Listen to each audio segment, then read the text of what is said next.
So for the rear, okay, so this is where I did my own thing here. I got a rear end out of a C body, a 65, 66 C body, and the dimensions of this rear end fit perfectly inside the truck. I think it's actually a little more narrow than the truck. An A body rear end will bolt in because the spring perch measurements are identical at 43 inches. Might be like 0.02 of a difference, but it will fit.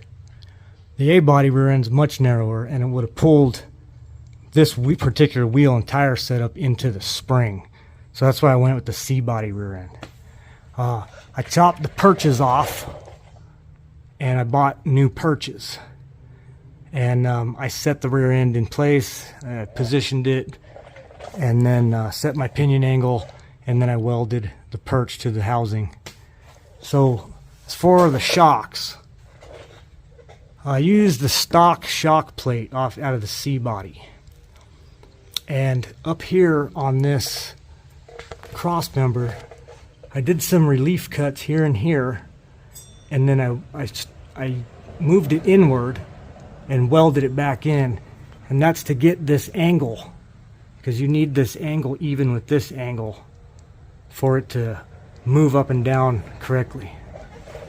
That's how I did the rear.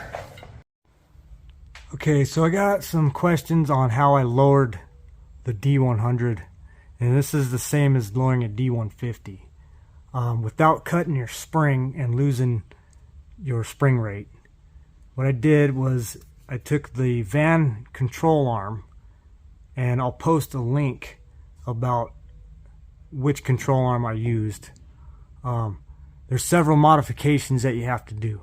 So you can use this control arm just by itself, and it'll give you 2 inches, sometimes more, in the front end. Because the stock control arm, the spring sits flat on top of it.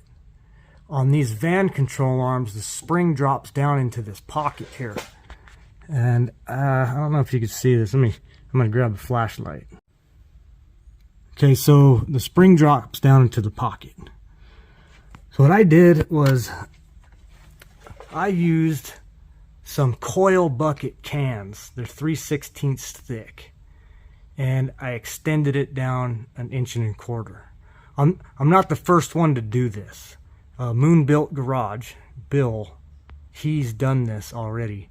And I think he used some other form or way of dropping it down in there. But I wanted to see and maximize the distance. So I wanted to see how low I could go, how low I could take it. I did it 1.25 inches. And that lowered, it dropped the truck down a lot. When you use these though, you have to re-drill these holes here for the strut rod. The stock ones are obviously right there. These are stock strut rod bolt holes, and the D series bolts right here. So you have to re-drill these. And I would recommend watching Mo-Cal's Garage. I'll put that link up too, because he did both front and rear. And that's where I referred to that video, his video, a lot when I did this.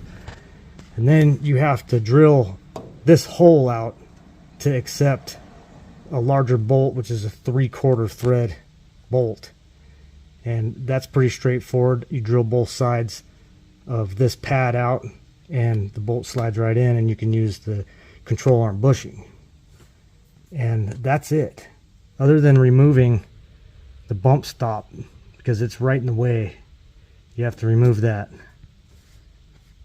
So yeah, hope that helps.